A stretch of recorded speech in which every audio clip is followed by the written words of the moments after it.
Ang kasunduan sa diborsyo ay mariing hinampas ng asawa sa mesa. Ang kanyang mga mata ay tila nagielong nagsabing pirmahan ito at kumuha ng 5 milyon bago umalis sa Pamilya Bay. Ayon sa orihinal na malupit na plot, dapat akong magmakaawa ng abang-aba. Pero ako ay isang transmigrator na gusto lang mag-relax. Mabilis kong nilagdaan ang pangalan ko sa isang segundo, at sa likod ng kasunduan ay isinulat na kailangan niyang mag-transfer ng pera. Salamat, boss. Tapos, sumipol ako at tumalikod na umalis. Natulala siya, nadurog ang depensa niya. Kinalagkad ko ang isang luma at kalahating bagong maleta, sa gitna ng mga komplikadong tingin ng lahat ng mga katulong sa bahay ng bae, na nakataas ang ulo at dibdib na parang isang general na nagbabalik na may tagumpay. Sa likod ko, ang kanyang sikat na mukhang yelo, na lagi niyang ipinagmamalaki, sa wakas ay pumutok. Linyo, wala ka bang sasabihin sa akin? Ang boses niya ay malamig at matigas. Sa pinipigilang galit, huminto ako at pinag-isipan ito ng seryoso. Itinaas ko ang ulo at tinanong siya, ang 5 milyon na iyon ay bago o pagkatapos ng buwis? Pwede bang dumaan sa account ng kumpanya para maiwasan ang buwis? Ang dibdib ni Baining Bing ay tila sasabog sa sobrang pagkayamot. Wala akong pakialam, nagkibit balikat lang ako. Sa loob-loob ko, tuwang-tuwa ako. 3 taon akong naging in-law sa nobelang ito, araw-araw na nagpapaka-uniforme. Maingat ako sa kanyang malamig na mukha, tiniis ko ang mga pang-iinis ng kanyang mga manliligaw, lahat para hintayin ang sistema na gumising. Pero pagkatapos ng 3 taon, walang kahit anino ng sistema. Ngayon, sa diborsyo, bibigyan ako ng 5 milyon. Ang biglang karangyaan na ito, sa wakas ay dumating na sa akin. Bumalik ako sa silid na tinirahan ko sa loob ng 3 taon. Nagsimula akong mag-empake. Wala naman talagang maraming dapat empakehin. Ang mga dekalidad na suit sa aparador, mga branded na kamiseta, lahat iyon ay binili niya para lang magmukhang maganda. Hindi ko naman talaga gustong isuot. Yumuko ako para hilahin ang aking mahalagang kahon mula sa ilalim ng kama na may lamang isang lumang game console. Ilang puting kupas na shorts at kalahating kahon ng iba't ibang flavor ng instant noodles. Ito ang tunay kong lahat na ari-arian. Sumunod siya sa loob, pinapanood ako habang isa-isa kong sinisiksik ang mga itinuturing niyang ibasurat. Sa loob ng maleta, samantalang ang mga mamahaling relo at cufflink na ibinigay niya sa akin, ay basta ko na lang iniwan sa mesa, parang itinatapon ko ang basura. Sa wakas ay nagsalita siya. Itinuro ang isang relong nagkakahalaga ng milyon at tinanong ako, hindi mo dadalhin ang mga ito. Masyadong mabigat. Mahirap dalhin, totoo ang sinabi ko. At ang ingay ng tiktak ng relo na ito. Tiktok, tiktok, nakakaistorbo sa pagtulog ko. Ramdam ko. Parang huminto ang kanyang paghinga sa isang saglit. Malamang hindi niya naisip na ang kanyang maingat na piniling mamahaling regalo ay ganito pala ang trato sa akin. Mabilis kong isinarado ang zipper ng maleta at mahinang sinabi, sige, huling pagkikita na. Nang hilahin ko ang maleta sa tabi niya, hindi man lang ako nagbigay ng kahit isang sulyap sa kanya. Sa sala, nakayuko ang katiwala at mga katulong, pero ang kanilang nanginginig na balikat na pilit nilang pinipigilan ang tawa ay nagtaksil sa kanila. Sa loob ng 3 taon, kumalat ang aking reputasyon bilang alila sa bahay ng bae. Ngayon, ang alila ay hindi na nag-aalila, ang unang naapektuhan ay ang taong nasanay ng alilain. Pagdating sa pintuan, masaya kong sinigaw, Tiyuzhang. Salamat sa hirap mo nitong mga nakaraang taon, masarap ang pagkain, medyo magaan lang. Sa likod ko, nagkaroon ng mahabang katahimikan, halos maisip ko siyang nakatayo roon. Ang kanyang pagkabigo at pagtataka parang suntok na napunta sa bulak. Paglabas ko ng tarangkahan ng villa ng bae, hinarap ako ng hangin ng tag-init, buong katawan ko ay gaanong-gaan na gusto nang lumipad. Malaya na. Sumipol ako, kinalagkad ang lumang maleta. Mabilis ang mga hakbang na parang pupunta sa bakasyon sa Hawaii. Nakatayo siya sa bintana. Pinapanood ang aking walang pag-aatubiling likuran. Ang kanyang mukhang nagyelo sa loob ng maraming taon ay sa wakas ay nagpakita ng kaunting kalituhan. Hindi niya maintindihan, ang lalaking dati ay hindi makatulog dahil sa isang salita. At sunod-sunuran sa kanya, paano biglang hindi na nagmahal? Hindi niya alam. Ito pa lamang ang simula ng kanyang kalituhan. Naghanap ako ng isang sports hotel, umarkila ng pinakamahal na 2 computer suite. Itinapon ang maleta at bumagsak sa malambot na gaming chair, huminga ng malalim. Admin, isang bucket meal at 2 bote ng iced cola. Sigaw ko sa intercom ng silid. Agad kong binuksan ang computer, nag-login sa game account na hindi ko nagalaw sa loob ng 3 taon. Umalingaw-ngaw ang pamilyar na background music, halos maiyak ako. Ito ang totoong buhay. Samantala, sa villa ng bae, ang kapaligiran ay tila pwedeng patak ng tubig. Nakaupo siya sa walang laman na sala. Sa unang pagkakataon ay naramdaman niyang ang malaking bahay na ito na daan-daang metro, kwadrado ay nakakatakot. Wala ang anino na laging sumasalubong sa kanya. Sa kanyang pag-uwi, wala ang malambing na umuwi ka na at pagod ka ba? Parang naging napakalamig ng hangin. Inis niyang minasahe ang kanyang noo. At sinabi sa sarili sa isip, imposible, paano ako masasanay? Pagkatapos maalis ang walang kwentang asawa, dapat siyang maging magaan ang pakiramdam. Binibini, isang utusan ang maingat na lumapit. May hawak na notebook na sira na ang pabalat. Ito ay natagpuan sa silid ni Ilin. Mukhang naiwan niya. Sumulyap si Bainingbing sa luma at sira-sirang notebook. Natigilan ang kanyang puso. Baka diary ito na nagtatala ng kanyang pag-ibig na hindi nasusuklian. Ang sakit ng pag-ibig na hindi makamtan o ang puspos na pagmamahal. Kinuha niya ang notebook. Pinaalis niya ang utusan. May komplikadong damdamin, binuksan niya ang unang pahina. Nakita niya ang magulo at hindi maayos na sulat. Marso 1, tiningnan ako ni Bainingbing ng masama. Nakaltas na bayad sa mental damage, 500 yuan. Marso 2, hindi umuwi si Bainingbing. Nag-iisa na nag-enjoy sa sobrang laking double bed. Kaligayahan dagdag 100. Marso 15. Sa piging, uminom ako para kay Bainingbing ng 3 baso. Sumakit ang tiyan. Bayad sa pagkawala ng trabaho, 1,000 yuan. Marso 20, pinuri ako ni Bainingbing na maganda ang suit ko. Komplikado ang damdamin. Bawasan ang isang record ng mental damage. Ituring na 100 yuan. Nagsimulang manginig ang kamay ni Bainingbing. Ito ba ay isang madamdaming diary? Ito ay isang ledger, isang talaan ng kanyang mga kasalanan, isang ledger na naghihintay na hingin sa kanya ang mental compensation. Sa totoo lang, araw-araw nang humingiti sa kanya, pero sa kanyang loob ay nagtatala laban sa kanya. Isang hindi pa nararanasang galit ang umakyat sa kanyang ulo. Malamig na kinuha niya ang cellphone at tinawagan ang numerong hindi niya kailanman kusang tinawagan. Matagal na tumunog ang telepono bago sinagot. Umunguya ako ng pagkain, malabo ang boses. Sa background ay mga tunog ng keyboard at mouse at sigawan ng mga karakter sa laro. Linyo, anong ibig mong sabihin? Matinis ang boses ni Bainingbing dahil sa galit. Sino yan? Nagkakampi-kampi kami, wag mo akong istorbohin. Ako si Bai, tut na tunog, diretso kong binaba ang tawag. Nagmumura at nagpatuloy sa laban. Pakyu, ang daming scam call. At alam pa na Lin ang apelyido ko. Itinaas ni Bainingbing ang binabang tawag na cellphone, natigilan. Sa buong buhay niya, sa unang pagkakataon, siya, ang ihi ng Baishi Group, ay binabaan ng tawag ng isang lalaki, at ito pa ay ang kanyang bagong divorce na dating asawa. Hindi siya makapaniwala. Muling tumawag, pero sa pagkakataong ito ay malamig na voice prompt. Ang numerong iyong tinatawagan ay abala. Sumabog ang kanyang emosyon. Agad niyang pinahanap sa assistant ang aking lokasyon. Si Bai. Natagpuan na. Si Ilin ay nasa Peak Internet Cafe at Sports Hotel. Ang galit ni Bainingbing ay biglang napalitan ng kakaibang emosyon. Bainingbing, isa kang babaeng puno ng kasalanan. Humugot siya ng malalim na hininga. Kumislap ang awa sa kanyang mga mata. Nagpasya siyang personal na tingnan ang kanyang naghihirap na anyo. Kinabukasan, maingat na nag-ayos si Bainingbing. Nakasuot ng high-end channel set, may perpektong makeup, parang reyna na mag-iinspeksyon ng kanyang teritoryo. Kasama niya ang isang lalaki na nakasuot ng puting linen shirt, malinis ang aura. Para siyang anghel na hindi kumakain ng makamundong bagay. Siya si Jiang Xiaobai, ang kababata ni Bainingbing. Kakabalik lang mula sa ibang bansa, sikat na abstract painter, at si Yuan Shulian. Ang white moonlight na ginagamit ni Bainingbing para asarin ako. Xiaobai, tingnan natin ang kalyeng iyon sa unahan. Sabi nila maraming buhay doon, makakapagbigay sa iyo ng inspirasyon. Nakasabit si Bainingbing sa braso ni Jiang Xiaobai, napakababaw ng tono. Si Jiang Xiaobai ay may malinaw na mga mata na medyo walang muwang. Naguguluhang tumingin sa paligid, pero biglang naakit ang tingin sa tindahan ng grilled gluten sa kalsada. Hindi mapigilan ang paglunok ng laway. Napilitan si Bainingbing na ibalik ang kanyang ulo, hinila siya.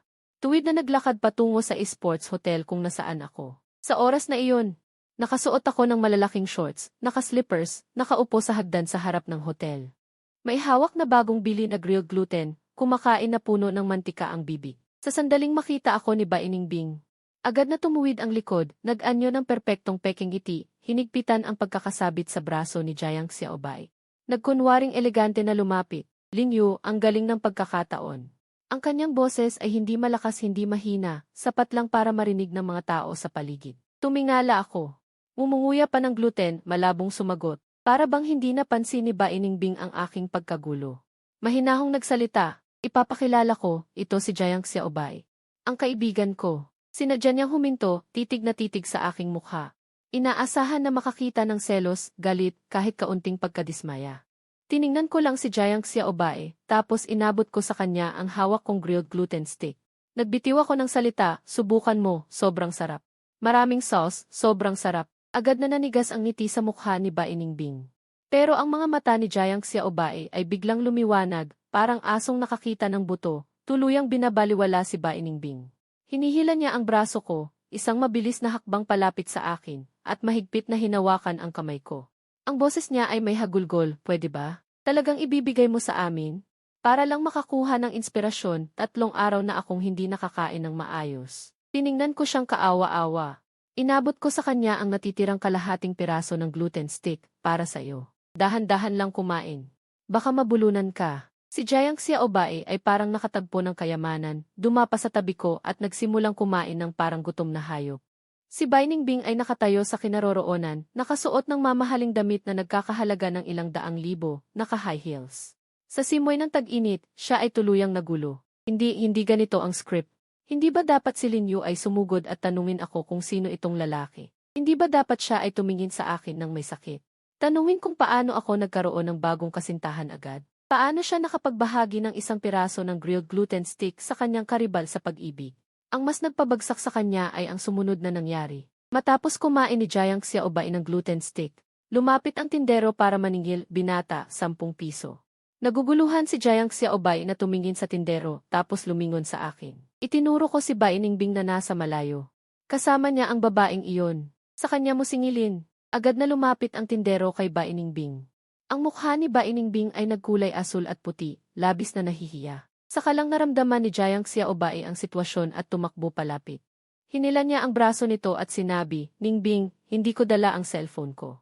Bayaran mo na lang ako, please. Sa huli, ang dating mataas na si Bai Ningbing ay napilitang kumuha ng 100 piso sa kanyang Hermes bag sa gitna ng mga tingi ng mga dumadaan na parang nanonood ng magandang palabas. Upang bilhin ang 1 piraso ng 10 pisong grilled gluten stick. Tumayo ako, pinagpag ang alikabok sa pantalon ko. Nagpaplanong bumalik sa hotel para maglaro ng laro. Nang dumaan ako sa tabi ni Bai Ningbing, sinabi ko sa boses na kamilang dalawa. Ang makakarinig, ang liwanag ng buwan mo, mukhang hindi masyadong matalino. At magastos pa. Mahigpit na hinawakan ni Bai Ningbing ang 70 pisong sukli. Halos malubog na ang kanyang kuko sa palad. At ang dapat sana ay tumulong sa kanya na magselos sa akin, si Jayang Xiaobay.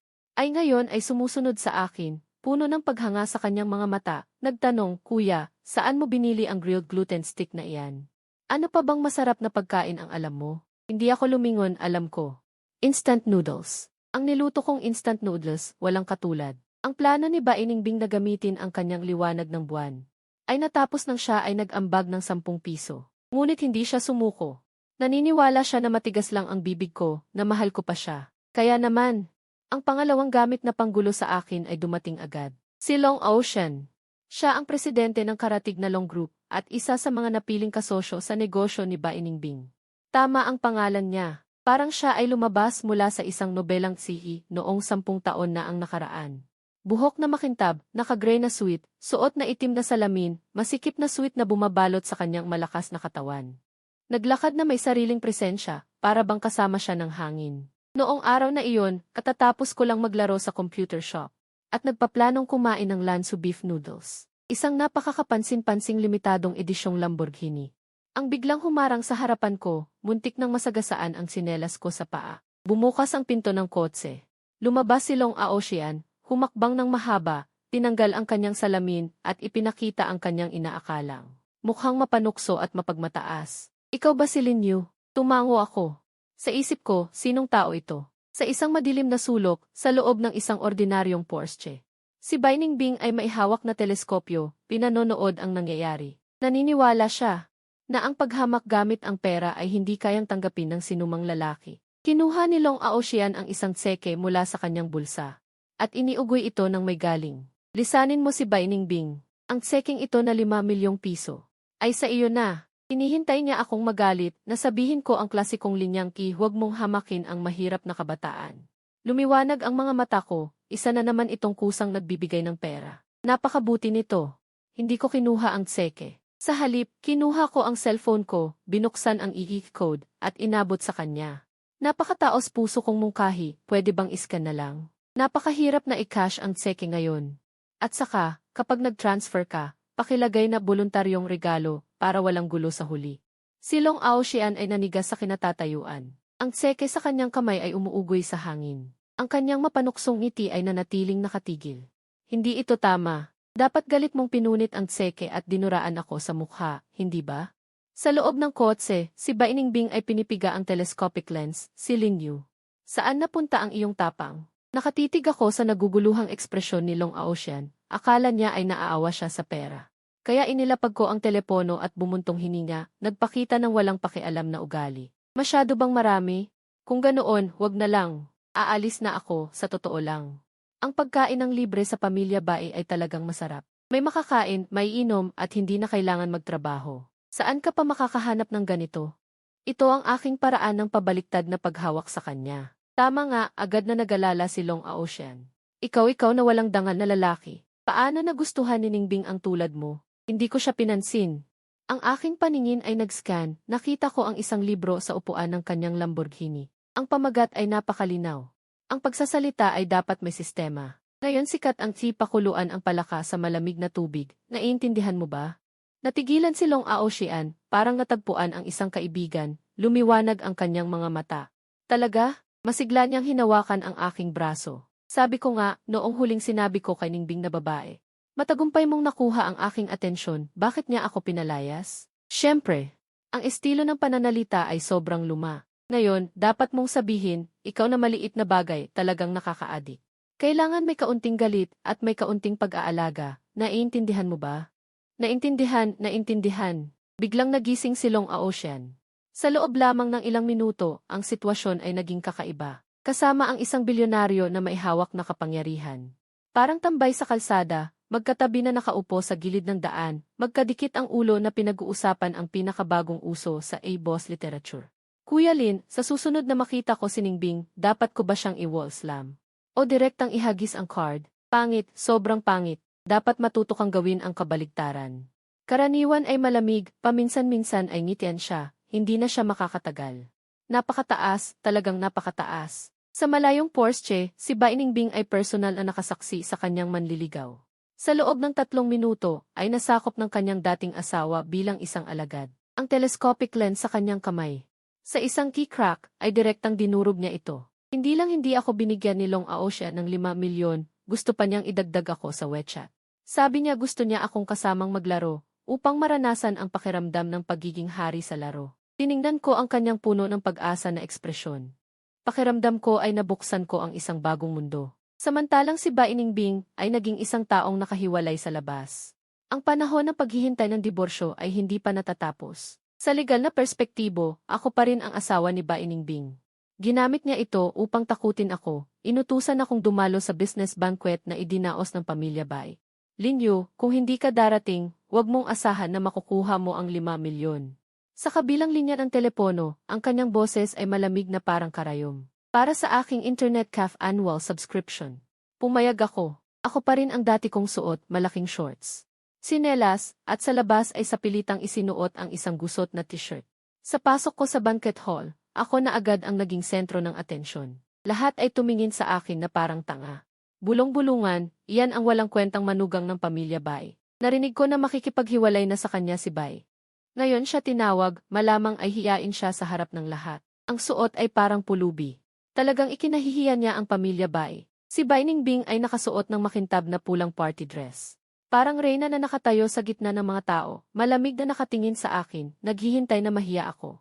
Ngunit ang mukha ko ay matigas na, diretso akong dumaan sa mga tao at pumunta sa buffet area.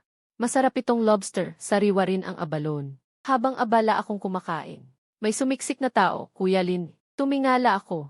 Si Jiang Xiaobei. Siya ay nakasuot ng puting suit, parang munting prinsipe mula sa Engkanto.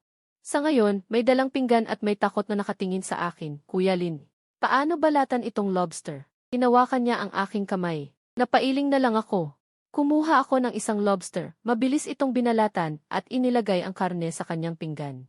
Kain na, munting walang kwenta. Salamat Kuya Lin. Masaya siyang kumain. Hindi pa ako nakakain ng pangalawa, may lumapit na naman. Kuya Lin, ito ay si Long Ocean. Siya ngayon ay nakadamit din ng napakaayos. Yung dunggan kagabi, paano mo talaga natapos? Namatay ako ng 8 beses. Tulungan mo naman ako, sabi niya habang kumuha ng papel at ballpen mula sa loob ng kanyang suite. Kailangan kong ilapag ang tinidor, gamit ang kaliwang kamay ay nagbalat para sa marangyang P-Wipe Moonlight. Hawakan mo ang panulat sa napkin at iguhit ang taktikal na mapa ng laro para sa EGC na iyon dito. Gamitin mo muna ang kanyang pangalawang kasanayan para lokohin siya sa paglipat, saka sumabay sa ultimate mo, ganun lang. Isang napaka-imposibleng eksena ang naganap sa banquet hall.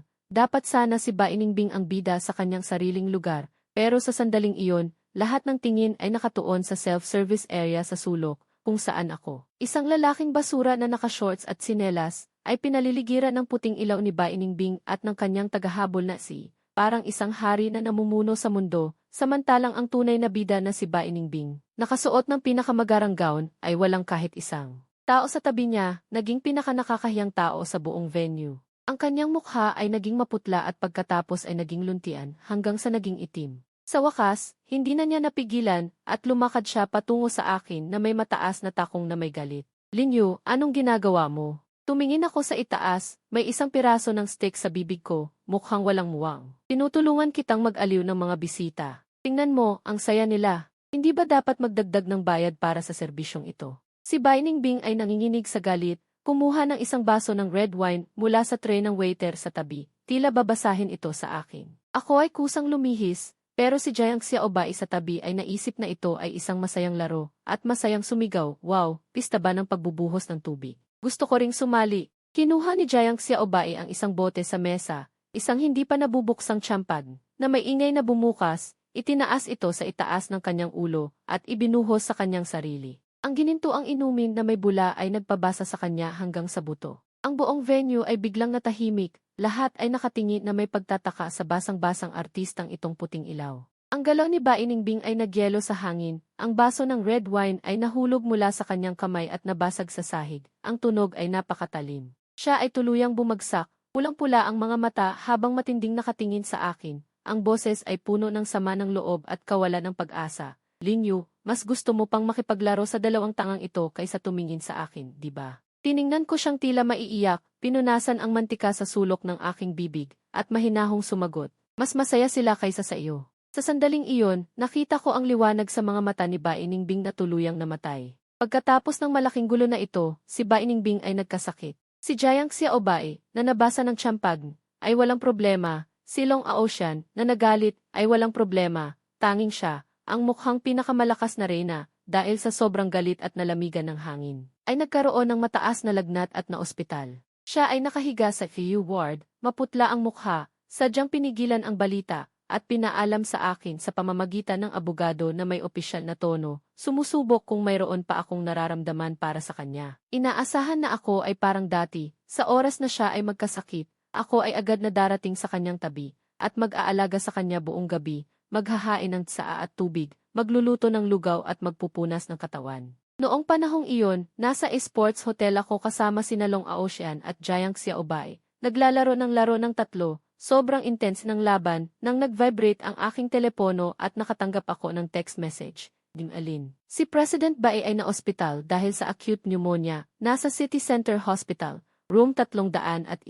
Tiningnan ko ito at sumagot ng 3 salita at isang emoji, inom ng maraming mainit na tubig. Nay! Tapos itinapon ko ang telepono sa isang tabi at nagpatuloy sa pag-utos sa laro. Xian, ikaw na tanga, mag-umpisa ng laban. Xiaobai, ikaw na healer, huwag mong habulin ang kalabang assassin. Sa ospital, si Bai Ningbing ay matinding nakatingin sa kanyang telepono, sa mababaw na inom ng maraming mainit na tubig, ang kanyang puso ay unti-unting lumamig at sumakit. Naghintay siya buong araw, walang tawag, walang mensahe, at higit sa lahat, walang pamilyar na boses. Sa wakas, isinara niya ang kanyang mga mata sa kawalan ng pag-asa, ngunit kinaumagahan, bumukas ang pinto ng kanyang silid. Siya ay malamig na nagmulat ng kanyang mga mata, at nakita ang 3 magkakaibang mukha, ako, si Long Ocean, at si Jiang Xiaobai. Noong malapit nang masira ang aming Team Crystal, hindi sinasadyang nakita ni Long Ocean ang aking text. Buisit, Linje, si ate ay na-ospital, naglalaro ka pa rin dito. Ex-ate na, itinama ko siya, at saka masyadong mayaman, hindi siya mamamatay. Hindi pwede, sabay-sabay na sabi ni Long Aosyan at Jiang Xiaobei. Ang isa ay nag-iisip na hindi pagbisita ay hindi matapat, ang isa naman ay naawa kay Ningbing Jai na may sakit. Kaya ako ay sa pilitang hinila nila mula sa gaming chair at dinala sa ospital. Si Bai Ningbing ay nakakita sa amin ang tatlo, ang kanyang tingin ay lumampas kay Long Aotian at Jiang Xiaobei, may bahagyang pag-asa na tumingin sa akin. Si Long Aosyan ay nag-alay ng isang malaking baukwet ng bulaklak. Ningbing, huwag kang mag-alala, inayos ko na ang aking medical team na 24 oras na naka-standby. Tiningnan ni Bai Ningbing ang baukwet, at lalong naging maputla ang kanyang mukha, ito ay mga puting krisantemo. Si Jiang Xiaobei naman ay naglabas ng kanyang regalo, isang larawan na kanyang iginuhit. Gamitin mo muna ang ikalawang kasanayan para lokohin siya sa paglipat, saka mo i-release ang ultimate at sundan iyon, ganun. Nagkaroon ng isang napakakakaibang eksena sa banquet hall. Dapat ay ito ang entablado ng babaeng may-ari na si Bai Ningbing, ngunit sa sandaling iyon ang mga mata ng lahat ay nakatutok sa self-service area sa sulok. Ako, isang walang kwentang manugang na nakasuot ng malaking shorts at sinelas, napapalibutan ng key white moonlight at dominant sea na manliligaw ni Bai Ningbing. Parang isang hari na namamahala sa mundo. Ang tunay na bida na si Bai Ningbing, suot ang pinakamagandang gown. Ngunit walang tao sa kanyang paligid, siya ang naging pinaka-awkward na presensya sa buong lugar. Ang kanyang mukha ay namutla at namula. Hanggang sa naging bughaw, hindi na niya napigilan, sinuot ang kanyang stiletto at naglakad ng may galit patungo sa akin. Linyu, anong ginagawa mo? Itinaas ko ang aking ulo. May nakasubo pang steak sa aking bibig, walang malay na mukha, tinutulungan kita sa pag-aalaga ng mga bisita. Tingnan mo, ang saya nila. Di ba dapat kang magdagdag ng bayad para sa ganitong serbisyo? Nanginginig sa galit si Bai Ningbing, kinuha ang isang baso ng red wine mula sa tray sa kalapit na mesa, parang ibubuhos niya ito sa akin. Ako ay otomatikong umiwas, ngunit ang katabi kong si Jiang Xiaobei ay naisip na ito ay isang masayang laro, masayang sumigaw. Wow, pistang tubig ba ito? Gusto ko ring sumali. Kinuha ni Jiang Xiaobei ang isang bote ng hindi pa nabubuksang champagne, buong di ang pagbukas. Itinaas ito ng mataas sa kanyang ulo.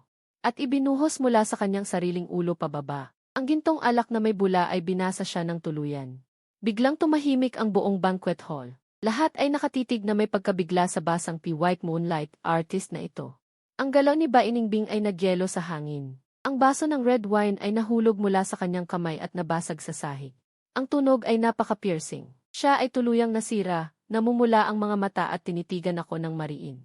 Ang boses ay puno ng sama ng loob at kawalan ng pag-asa. Linyu, mas gusto mong makipaglaro sa dalawang tanga kaysa tumingin sa akin kahit isang beses, di ba? Tiningnan ko siya na parang malapit ng umiyak.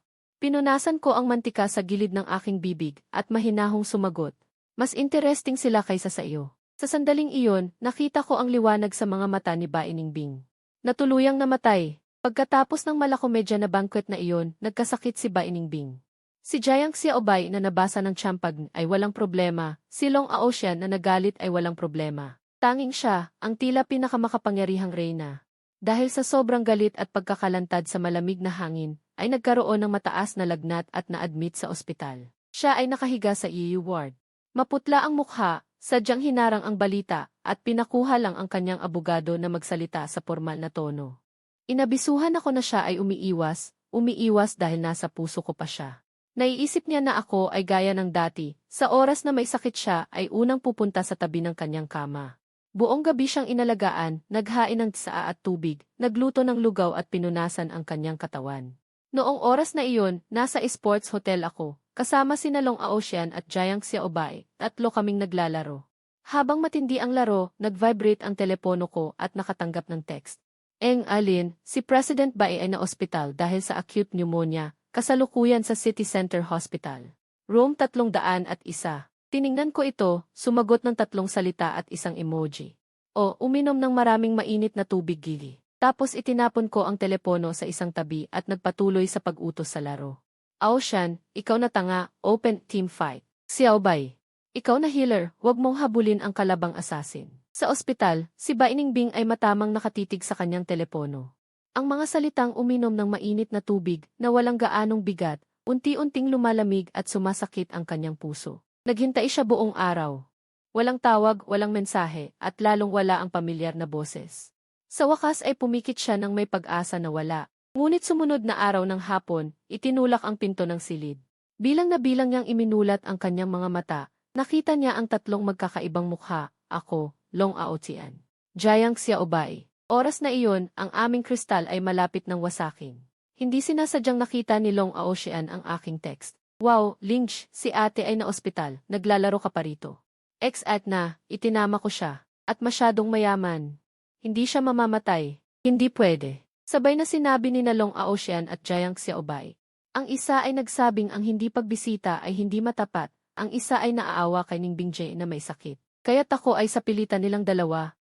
Hinila mula sa gaming chair at dinala sa ospital. Nang makita ni Bai Ningbing kaming tatlo, ang kanyang tingin ay lumampas kina Long Aotian at Jiang Xiaobay, may kaunting pag-asa na tumingin sa akin. Si Long Aotian ay nag-alay ng isang malaking baukwet.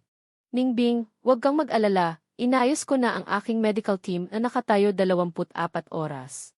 Tiningnan ni Bai Ningbing ang baukwet, lalong namutla ang kanyang mukha. Ito ay puting krisantemo.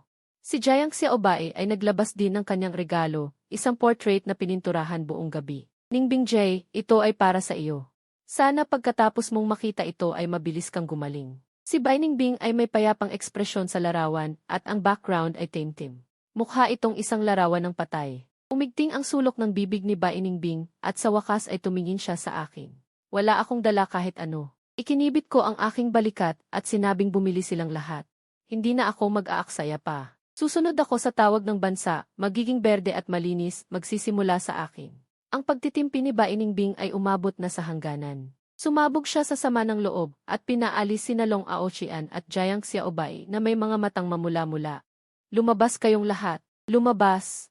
Tanging kaming dalawa na lamang ang natira sa silid. Napakabigat ng kapaligiran. Tiningnan niya ako. Ang kanyang boses ay paos at may hikbi. Sumasakit ang tiyan ko. Ito ang dati niyang paraan ng paglambing. Tuwing sasabihin niya ito, noong dati ay labis akong naaawa. Maghahanap ako ng bote ng mainit na tubig. At magmamasahe sa kanya. Walang ekspresyon sa aking mukha. Itinuro ko ang kampana sa tabi ng kama. Pindutin mo, tawagin mo ang nurse. Hindi ako pain reliever. Ang aking boses ay napakatahimik, walang kahit anong emosyon. Nakatitig lang sa akin si Bai Ningbing. Sa wakas ay hindi na niya napigilan ang kanyang luha. Sa sandaling iyon, tila siya lamang ang tunay na nakaunawa. Ang linyo na sunod-sunuran sa kanya. At handang tumugon sa lahat ng kanyang hiling ay wala na talaga. Kasama na ang huling pag-asa niya. Nailibing na lahat, tiningnan niya ang aking mukha na puno ng antok at walang pakialam. Bigla niyang naisip na ang sakit na ito ay maaaring hindi na gumaling kailanman. Matapos gumaling si Bai Ningbing at lumabas ng ospital, tila ibang tao na siya kumpara noong dati. Dati siyang isang malaking tipak ng yelo. Hindi dapat lumapit ang mga hindi kakilala. Ngayon, siya ay naging isang aktibong bulkan, isang dampilang ay sasabog na. Ang lahat ng empleyado sa kumpanya, mula taas hanggang baba, ay laging nasa kaba, takot na baka sila ang mapagbuntungan ng kanyang galit. Ako lamang ang nakakaalam sa aking sarili na naglalabas lamang siya ng sama ng loob, ang galit na hindi niya may alis sa akin.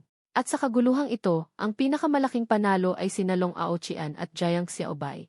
Unti-unti nilang natuklasan na ang habulin ang mapagmataas at mahirap paniwalain na si Bai Ningbing ay mas mahirap kaysa sa pagsama sa akin na tila walang pakialam. Mas masaya at magaan ang samahan. Sobrang nakakapagod talaga habulin si Ningbing, sabi ni Long Aotian habang kinokontrol ang kanyang karakter sa laro. Naglabas ng malakas na atake habang hindi napigilang magbuntong hininga. Isang maling salita lang. Titiisin ko na ang kanyang malamig na mukha. Mas masarap pa rin maglaro. Kuya Lin, samahan mo akong umangat sa ranking. Si Jiang Xiaobay ay nasa tabi, sunod-sunod na tumatango at sumasang-ayon, habang may nakasubo pang instant noodles na niluto ko para sa kanya. Bulong-bulong, hindi rin niya maintindihan ang iginuhit ko. Si Kuya Lin lang ang nakakaintindi sa akin. Sabi ni Kuya Lin, bagamat hindi mo makita kung ano talaga ang iginuhit ko. Pero ang magulong pakiramdam na iyon, parang isang basag na pritong pancake, na may malalim na kahulugan sa buhay. At ganito, isang lihim na maliit na grupo na pinangalanang kisamahan ng mga biktima ng pamilya Bai, ay tahimik na naitatag, ako ang Pangulo. Sina Long Aotian at Jiang Xiaobay ang mga miyembro. Ang aming araw-araw na aktibidad ay ang magkita-kita sa tindahan ng barbecue, malapit sa villa ng pamilya Bai. Magyabang, magkwentuhan, mag-usap tungkol sa laro, talakayin ang sining. Namumuhay ng malaya at komportable. Noong araw na iyon, pagkatapos ng overtime ni Bainingbing, dumaan ang kanyang sasakyan sa lugar na iyon.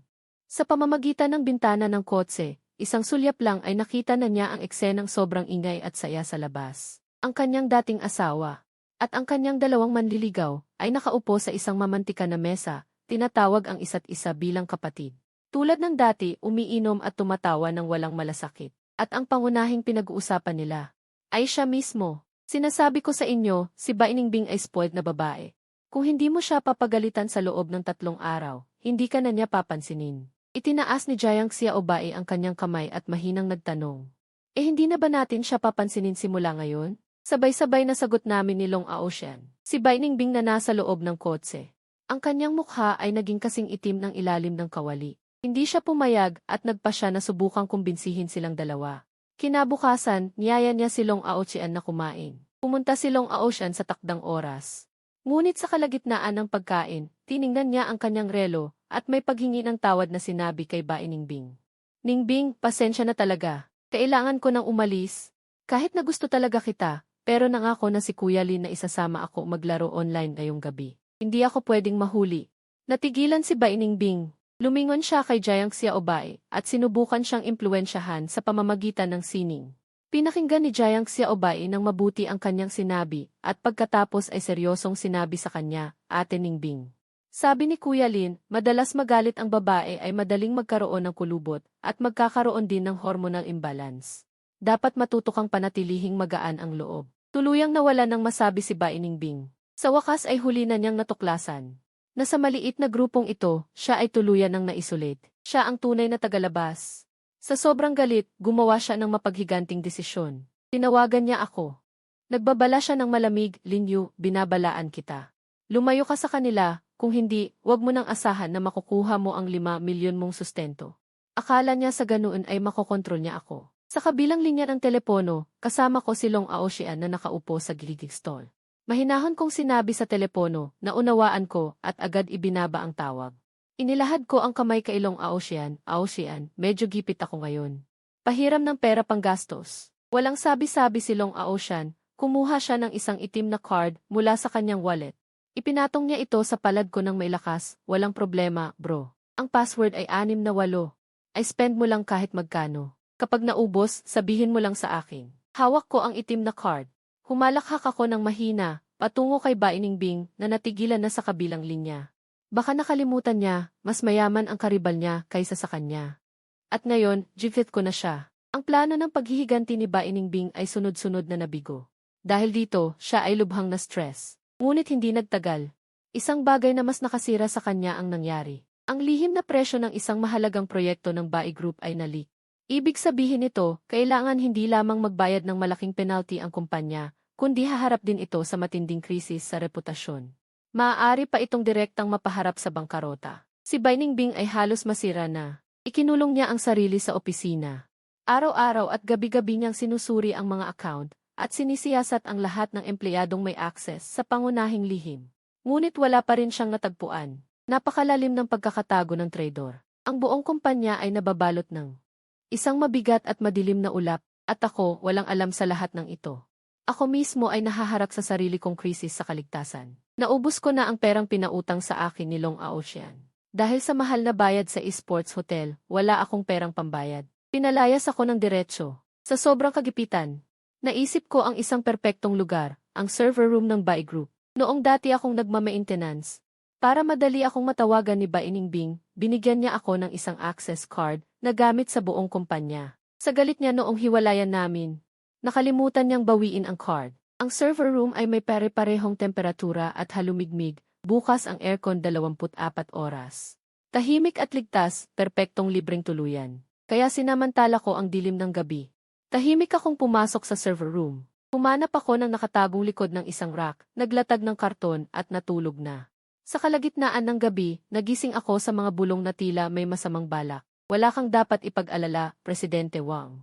Naipadala na ang file ng presyo. Tapos na si Bainingbing ngayon, sabi ng isang boses ng lalaki na sadyang pinakumbaba. Sa tahimik na server room, ito ay lubhang nakakairita. Kunot noo akong nagalit. Ang taong ito ay walang konsiderasyon sa kapwa.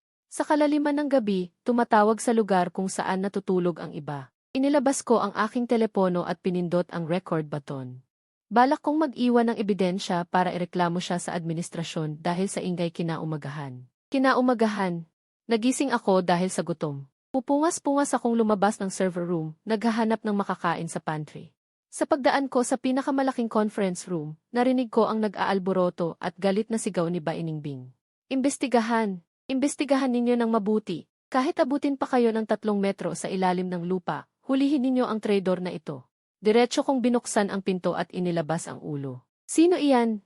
Maaga pa, maingay na. Hindi ba pwedeng matulog ang tao? Sa loob ng conference room, lahat ng mga executive ng kumpanya, kasama si Bainingbing, ay nakatitig sa akin na parang nakakita ng multo. Linyu, gulat at galit na sabi ni Bainingbing. Ano ang ginagawa mo rito? Hahanap ng maiinom, sagot ko ng walang hiya, pumasok at kumuha ng isang bote ng mineral water na hindi pa nabubuksan sa mesa at uminom na. Lahat ay nakatitig sa akin, ang hindi inaasahang bisita. Walang nangahas magsalita. Ang vice-presidente ni Bainingbing, marahil ay gustong magpakitang gila sa kanya. Itinuro ako at sumigaw ng mahigpit, guard. Nasaan ang guard? Palayasin ang taong ito na walang kinalaman dito. Pagkatapos kong uminom, dumighay ako at kinuha ang telepono mula sa aking bulsa. Inihagis ko ito sa conference table. Tigilan mo na ang pagsigaw. Masyadong maingay ang taong ito. Kayo na ang bahala sa kanya. Pinindot ko ang play button. Ang recording ng tawag kagabi ay malinaw na umalinggaw sa buong conference room. Pagkasabi ko, isang vice-presidente na nakaupo sa tapat ni Bainingbing ay biglang dumulas mula sa kanyang upuan, namumutla. Ang buong silid ay biglang natahimik. Lahat ay tumingin sa akin na parang Diyos. Isang krisis na sumasaklao sa kapalaran ng kumpanya ay nalutas ng isang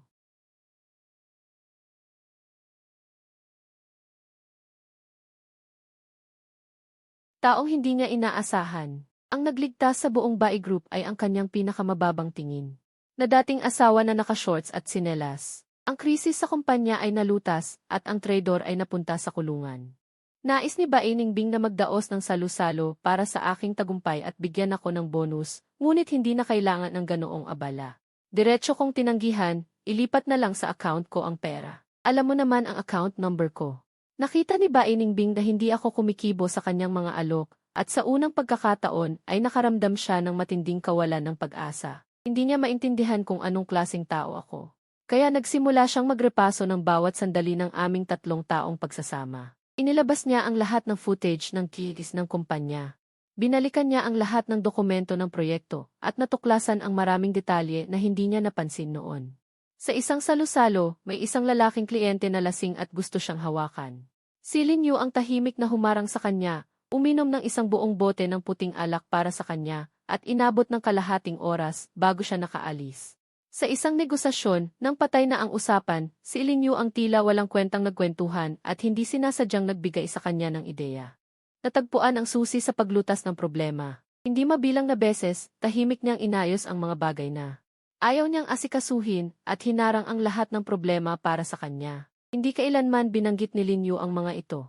At hindi rin niya ito pinansin noon. Nakaupo si Bainingbing sa bakanting opisina, nakatitig sa lalaking nasa screen na laging may ngiting nagpapakumbaba at parang may humigpit sa kanyang dibdib. Nagsimula siyang mag-self-persuade. Hindi siya talaga walang kwenta, itinago lang niya ang lahat ng kanyang talino at tahimik akong inalagaan. Hindi rin naman siya talagang sumuko, nasaktan lang siya ng sobra, at ang pinakamasakit ay ang mawala ng pag-asa. Kaya pumirma siya ng divorce paper ng walang atrasan at walang pakialam sa lahat ng pagsuyo ko. Para mapatunayan ang kanyang hinala, hinanap niya si Jiang Xiaobei. Xiaobei, ano ang sinabi sa iyo ni Linyu? Nakayuko si Jiang Xiaobei sa pagguhit at sumagot ng hindi tumitingin. Sinabi ni Brother Lin na ang ugali mo ay matigas at mabaho. Ang ugali mo ay parang bato sa kubeta, sinumang makapangasawa sa iyo ay malas, 3 buhay na hindi makakaahon. Noon, magagalit si Bainingbing, ngunit sa pagkakataong ito, sa halip na magalit, ay namula ang kanyang mga mata at nanginginig ang boses. Sa totoo pala, palagi pala niya akong tinitiis. Puno siya ng pagkakasala at sakit. Nagpasya siyang makuha akong muli. At ganito, nagsimula ang aking bangungot. Kinaumagahan, ginising ako ng katok sa pinto. Pagbukas ko, si Bainingbing. May dala siyang isang thermos. May hindi natural na pamumula sa kanyang mukha. Nagluto ako ng almusal. Nag-ingat ako at tinitigan siya. Nilagyan mo ba ito ng lason? Napipi si Bainingbing. Tanghali. Kumakain ako ng pansit sa karinderya, bigla siyang lumitaw na may dalang malaking bouquet ng rosas. Ito ay para sa iyo. Kumunot ang aking noo. Ano ang gusto mong gawin? Gusto mong iurong ang 5 milyon? Muling napipi si Bainingbing. Gabi. Nagkakalaro ako ng laro sa internet cafe, kasama si Long Aoshan. Siya ay nakasuot ng damit na hindi ko pa nakikita. Hoodie at maong, tahimik na nakatayo sa likod namin. Gusto ko ring maglaro. Nakikita ko ang kanyang malamya at nakikiusap na itsura, ang kanyang pagsisikap na makisama sa aking buhay. Sa isip ko, isa lang ang nararamdaman. Baliw na talaga itong babae. Sa wakas, hindi ko na matiis, hinuli ko siya sa may pintuan ng internet cafe. Bainingbing, si Bay, Ate Bay. Pwede ba tayong dumiretso sa pagkuha ng divorce certificate? Huwag na tayong mag-imbento ng kung ano-anong kalokohan. Puno ng pagkainip ang aking boses. Tumingin siya sa akin, ang liwanag sa kanyang mga mata na halos masindi. Ay tuluyang naapula ng aking malamig na tubig. Linyu, nanginginig ang kanyang boses. Gaano mo ba ako kinaiinisan? Tiningnan ko siya, halos masiraan na ng bait. Bigla kong naramdaman. At ganito ang aming barbecue session. Mula sa isang masayang inuman ng 3 lalaki, ay naging isang kakaibang apatan na may tensyon. Tinanggal ni Bainingbing ang kanyang high-end suit. At nagsuot ng puting t-shirt at maong, sinisikap na magmukhang palakaibigan. Ngunit ang kanyang malamig na aura ay hindi nababagay sa maingay at mamantikang paligid. Pagkaupo niya, agad na tumayo ng tuwid sina Long Aochian at Jiang Xiaobai. At hindi makahinga ng malalim. Ang dating masiglang barbecue stall ay biglang naging tahimik na parang lamay. Ako lang ang kumakain at umiinom gaya ng dati. Isang dagdag na kutsara lang iyan, sabi ko sa kanya. Tandaan mo, magkakahati tayo.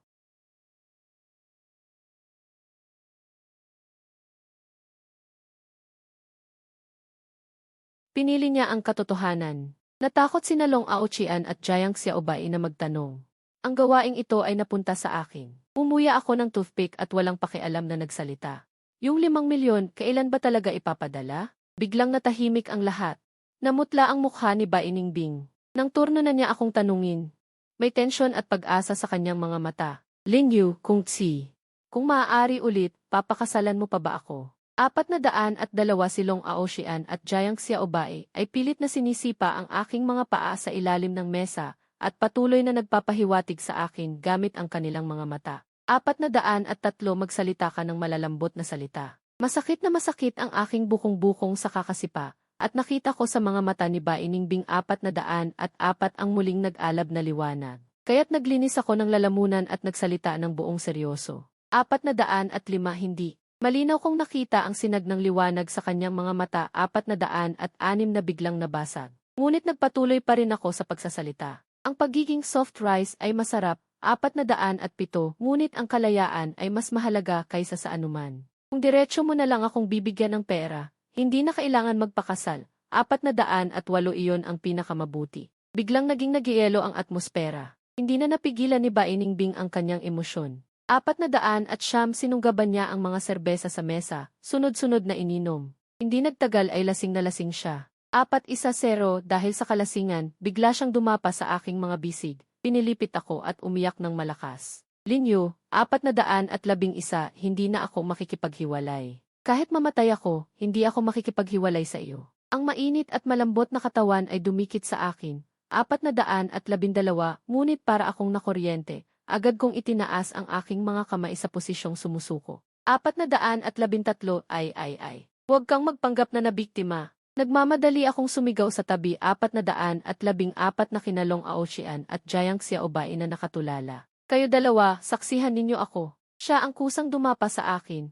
415, wala akong kahit anong hawak sa kanya. Sinalong Aoshian at Jiang Xiaobai ay walang balak tumulong. 416 na ang isa ay nagtataas ng cellphone para mag-video, ang isa ay maidala-dalang notebook para mag-sketch. Mga kaibigang mahilig sa gulo. 417 sa unang pagkakataon, seryosong nag-alinlangan ako sa aking pinagsisikapang itamad na buhay. 418 ang araw na ito, bakit mas nakakapagod kaysa sa pagtatrabaho ng tapat? Sa sandaling naisip kong ang buhay 419 ay nasa sukdulan na ng kakaiba, mas katawa-tawa pa ang susunod. Ang hostage, yung nilalaman ng Bai Group na aking ibinunyag, 420 ang boss sa likod ay tuluyang nawala ng pag-asa. Hindi nila magalaw si Bai Ningbing, kaya't ibinaling nila ang kanilang pansin sa 421 aking tinatawag na mahinang bahagi. Noong araw na iyon, kalalabas lang namin ni Jiang Xiaobei mula sa Art Museum.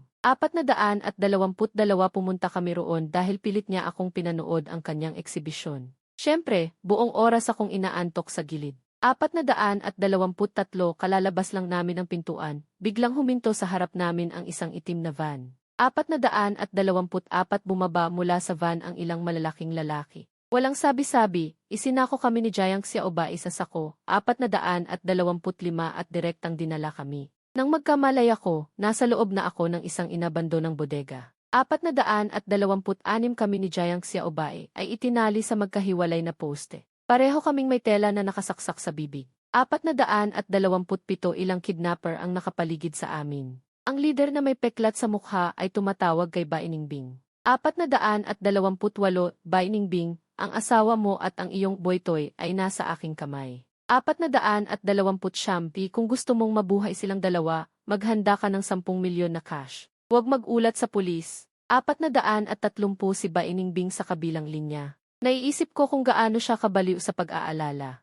431, ngunit ang eksena sa bodega ay unti-unting naging kakaiba. Inis ako dahil masyadong mahigpit ang pagkakatali ng mga kidnapper. 432 masakit ang aking braso. Jason, pilit akong nagpupumiglas, sinenyasan sila na tanggalin ang tela sa aking bibig. 433 isang kidnapper, naiinip, hinugot ang tela at sumigaw ng galit, ano ang sinisigaw mo? 434 boss, pinalawig ko ang aking nakataling pulso, at propesyonal na nagbigay ng suhestyon sa kanya. 435 ang pagkakatali mo ay hindi maganda. Ito ay isang buhol na hindi na maaaring gamitin muli. 436, hayaan mong itali kita ng isang buhol na tinatawag na pig's hoof knot. Lalong lulubot kapag pumiglas at madaling kalasin pagkatapos. 437, napaka-propesyonal. Tulala ang mga kidnapper. Sa kabilang banda, 438 si Jiang Xiaobei ay nakatakas din mula sa tela sa kanyang bibig. Hindi siya umiyak o nagwala, sa halip ay may mga mata na parang nakatuklas ng kayamanan. 439 tinitigan niya ang mga mukhang masasamang kidnapper. Ang mga mukha ninyo ay may kakaibang katangian, sabi niya ng tuwang-tuwa. 440 lalo na ikaw, Kuya Peklat. Ang peklat sa iyong mukha 441 ay puno ng kwento at sirang estetika. Huwag gumalaw, iguguhit ko kayo. 442 sabi niya, mula sa kung saan ay naglabas siya ng isang uling na lapis at isang sketchbook. 443 simula niyang iginuhit ang mga kidnapper ng mabilis. Lubos na naguluhan ang mga kidnapper. Kami ay pumunta para mangidnap, 444 hindi para pumasok sa klase o maging modelo ng pagguhit.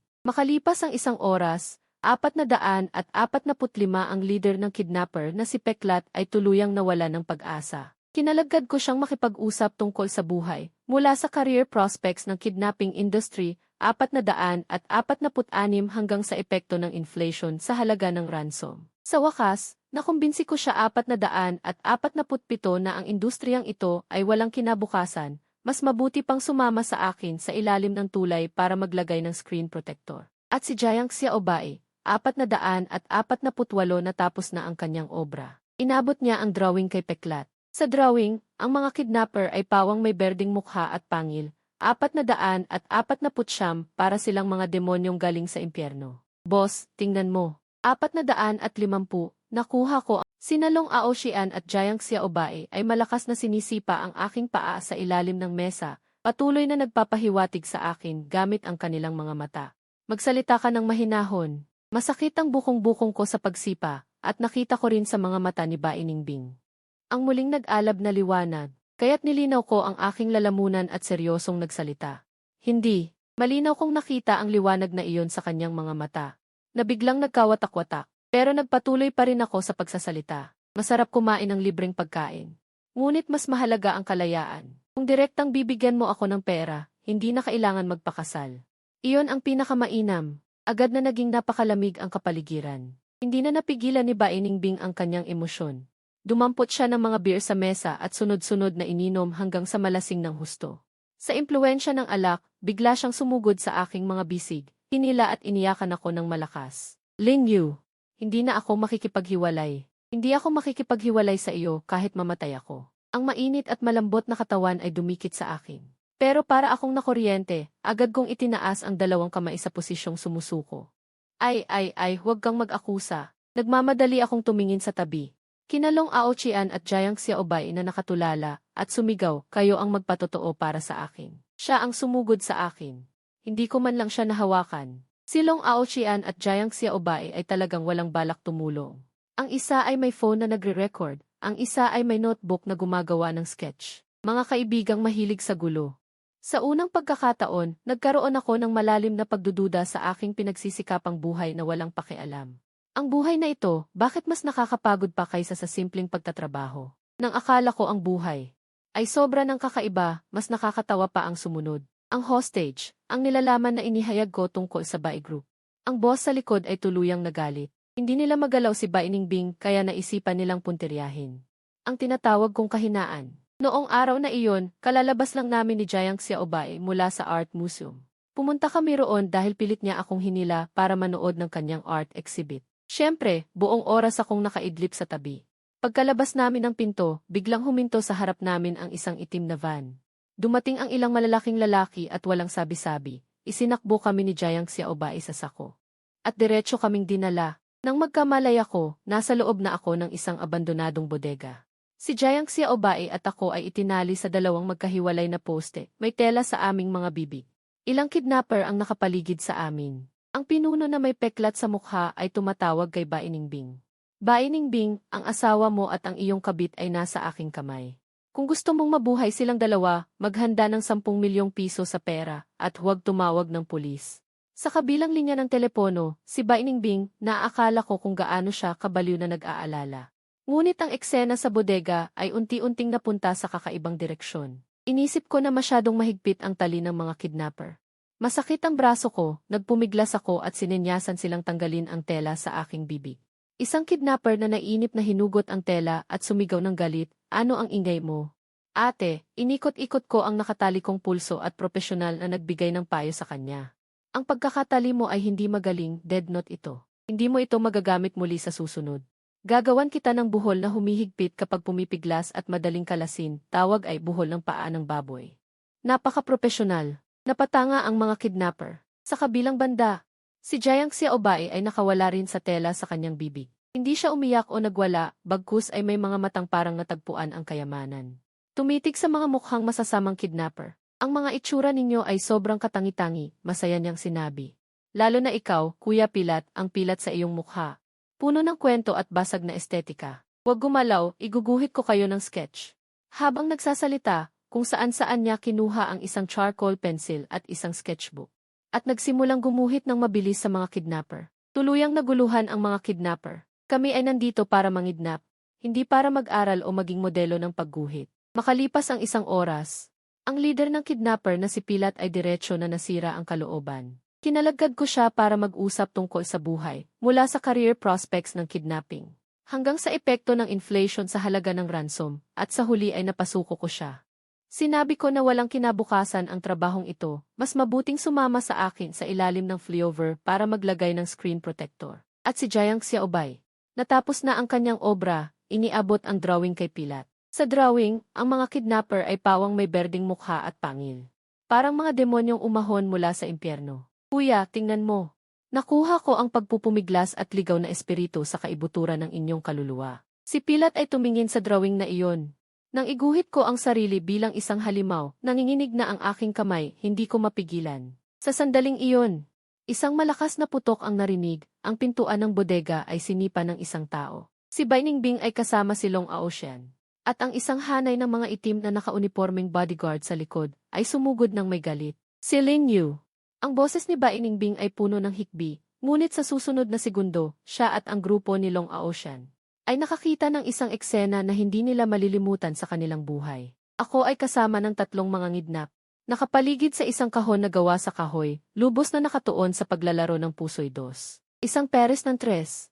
Hindi ko kaya. Eroplano. Si Jiang Xiaobei naman ay nakaupo sa isang maliit na bangkito sa tabi. Pumapalakpak habang nagiging referee para sa amin. Ang buong bodega ay puno ng masayang kapaligiran. Si Bai Ningbing at ang grupo ni Long Aoxian ay lahat natigilan sa pintuan. Nang matauhan si Bai Ningbing. Tulad ng hangin, sumugod siya at niyakap ako. Muntik mo na akong patayin sa takot. Nasaktan ka ba? Kinalungkat niya ang aking katawan. Hawak ko pa ang isang magandang kamay ng baraha. Inis ko siyang tinulak. Sandali lang, huwag kang maingay. Sa round na ito, makakagawa ako ng spring. Mananalo na ako. Doble ang taya nila ngayon. 150 yuan. Ang mga ngidnap na may peklat sa mukha, nang makita si Bai Ningbing at ang mga bodyguard na sumugod, para siyang nakakita ng tagapagligtas. Sumigaw siya ng iyak, aktibo niyang inilabas ang kanyang dalawang kamay at sumugod sa bodyguard ni Long Aoxian. Pulis, arestuhin ninyo ako. Pakiusap, arestuhin ninyo ako agad. Sumusuko na ako. Ibabahagi ko ang lahat. Ayoko nang manatili. Kasama ng dalawang taong ito. Sobrang nakakapagod. Sa huli, isang dapat na nakakakilabot na insidente ng pagkidnap ay natapos na umiiyak at sumisigaw ang mga ngidnap na sumuko at nanalo ako ng 150 yuan mula sa kanila. Niyakap ako ni Bai Ningbing, parehong inis at natatawa, hindi mapigilan ang kanyang luha. Kinuha ko mula sa umiiyak na mga ngidnap ang gusot na 150 yuan. Sa puso ko, naramdaman kong mas naging kumpleto ang aking buhay. Matapos ang insidente ng pagkidnap, ang relasyon naming apat ay naging mas kakaiba at kakaiba. Ang panahon ng paghihintay ng diborsyo sa mahabang komedyang ito ay tahimik na natapos. Nang dumating ang araw na pumunta sa Civil Affairs Bureau para kumuha ng sertipiko ng diborsyo, gumising ako ng maaga. Patuloy kong inuudyukan si Bai Ningbing na lumabas, ngunit dahan-dahan siyang nakaupo sa sofa umiinom ng kape. 3 beses ko siyang inudyukan. Sa wakas ay ibinaba niya ang tasa. Mula sa drawer ay kinuha niya ang kasunduan ng diborsyo na matagal ko nang pinirmahan. Sa harap ko, pinunit ito sa 2 piraso at basta na lang itinapon sa basurahan. Natigilan ako. Anong ginagawa mo? Naiinis na sabi ko. Ang 500,000 yuan ko. Tumayo si Bai Ningbing at lumapit sa akin. Mula sa kanyang bag ay kumuha siya ng isang itim na bank card. Inilagay ito sa aking kamay. Ito ang card para sa iyo. Walang password. Walang limitasyon sa halaga. Agad na lumiwanag ang aking mga mata. Talaga? Talaga? Tumango siya. Pagkatapos ay marahang hinawakan ang aking damit, napakababa ng kanyang boses. Ngunit may hindi mapag-aalinlangan ng determinasyon. Ang card ay sa iyo, gastusin mo kahit ano. Ang tao ay sa akin. Tumingin ako sa kanyang mga mata na hindi na malamig, kundi puno ng pagsusumamo at determinasyon. Hawak ang bank card na ito na magbibigay sa akin ng panghabang buhay na walang ginagawa, napaisip ako. Mukhang hindi naman ito tanggapin. Sa huli, hindi natuloy ang diborsyo. Tama na akong nabuhay sa buhay na pinapangarap ko. May perang hindi maubos. Walang trabaho at may asawa na nagtatrabaho para kumita ng pera, minsan nababaliw. Ngunit karamihan ng oras ay napakaganda. Tinalikuran ni Long Aoxian ang paghabol kay Bai Ningbing. Natuklasan niyang ang makipag-agawan sa magiging bayaw ay walang tsansa. Sa halip, naging kuya ko siya. Ilang beses sa isang linggo, nagmamaneho siya ng kanyang sports car papunta sa villa ng Bai family. Para lang makipag-chat sa akin tungkol sa pinakabagong CE novels at para dalhin ako sa paglalaro ng laro at pag-akyat ng ranggo. Si Jiang Xiaobai naman ay naging personal kong alalay. Araw-araw sumusunod sa akin at tinatawag akong Kining J. Basta pakainin ko siya ng anumang junk food, masaya siyang parang 100-200 pound na bata. At si Bai Ningbing, ang kilalang Ice Queen Zihi ng Bai Group, sa halip ay naging pinakamababang miyembro sa bahay na ito. Araw-araw siyang umuuwi galing trabaho, hindi nakakakita ng mainit na eksena ng pamilya, kundi 3 lalaki na ginugulo ang sala. Isa nakahiga sa sofa naglalaro ng laro, isa sumisigaw ng suporta sa tabi, at isa nag-i-sketch sa dingding ng kung ano-ano. Katapusan, isang maaraw na hapon, nakasuot ako ng malaking shorts. May suot na salamin, nakahiga ng relax sa beach chair sa tabi ng pool. Si Bai Ningbing ay nakaupo sa ilalim ng payong sa tabi. May laptop sa kanyang hita, nagproseso ng mga dokumento ng kumpanya. Sa pool, sina Long Aoxian at Jiang Xiaobai ay may mga water gun, naghabulan at naglalaro, tuwang-tuwa. Uminom ako ng isang higop ng iced cola, huminga ng malalim at sa aking puso ay nag-isip. Sa paglalakbay na ito, kahit hindi ko nagawang saktan ang tigre ng katimugang bundok o sipain ang dragon ng hilagang dagat. Nagawa kong gawing alipin sina Long Aoxian at Bai Yuegu ang nadapat ay karibal ko, at ang asawa ko ay nagtatrabaho para ako'y sustentuhan. Ito siguro ay isa pang uri ng tugatog ng buhay, habang ako'y nag-iisip ng masaya. Narinig ko ang malamig na boses ni Bai Ningbing, "Lingyu, bumangon ka. Oras na para uminom ng gamot." Hindi ako kumikilos, nagkunwaring patay.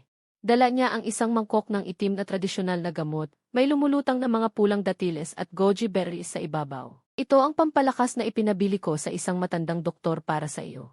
Mahina ka. Masyado kang naglalaro kamakailan, kaya nang hihina ang katawan mo. Hindi man lang ako kumibot ang talukap, nagpapanggap na patay. Kung may kailangan, magsunog ka ng papel. Huwag abalahin. Tumingin si Bainingbing sa akin na parang baboy na hindi takot sa kumukulong tubig. Napailing siya ng walang magawa, ngunit may ngiting malambot na hindi niya namamalayan sa kanyang labi. Ang sikat ng araw ay tama, ang simoy ng hangin ay hindi mainit. Ang buhay na ito na walang pakialam sa kahit ano. Parang talagang hindi naman masama. Katapusan ng buong kwento.